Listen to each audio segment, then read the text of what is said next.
మాది కృష్ణరాజపల్లి గ్రామము, ఉరకుంటపాడు మండలము, నెల్లూరు జిల్లా.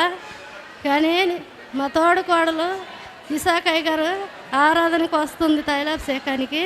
నేనైతే రాను. కానీ వీళ్ళు పొయ్యి వస్తూ ఉంటే ఇక్కడ చర్చిలు లేవా, అక్కడికి బాను వీళ్ళు వచ్చేటప్పుడు కోపంగా చూసేదాన్ని.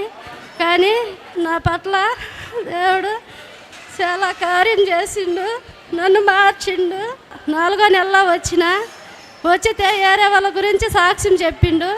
ఆ సాక్ష్యము ఫ్లాట్ల గురించి, ల్యాండ్ అప్పులు చేసి తీసుకున్నదంట.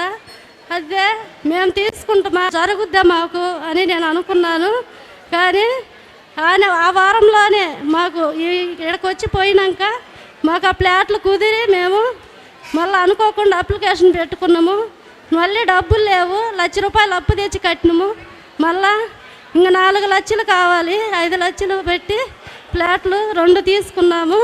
దేవుడు మా పట్ల కార్యం చేశాడు. మళ్ళా వచ్చి నెల్లూరు పోయినాను. మళ్ళీ అదే దిగుల్లో పోయినా కానీ మళ్ళీ డబ్బులు లేవని ఇదే దిగులుతో ఉన్నాను. కానీ విశాఖయ్య గారు, నీ రక్త సంబంధికుల ద్వారా నువ్వు ధనం పొంది మళ్ళా సంతోషంగా నువ్వు తీసుకొని అభివృద్ధి చెందుతావని వాక్యం ద్వారా చెప్పాడు. కానీ నాకు ఆ కార్యం జరిగింది. నా రక్త సంబంధికులు తెచ్చి నా చేతికి ఇంటికి వచ్చి ఇచ్చారు.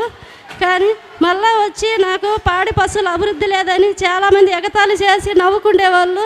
అన్ని దున్నపోతలే వీంతుండయి, పాడి అభివృద్ధి లేదని ఎగతాళి చేసేవాళ్ళు.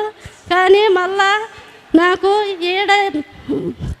ఒంగోలు తైలాభిషేకంలోనే నాకు మళ్ళా ప్రార్థనలో నాకు కనిపించాయి 2 పేదోళ్ళు.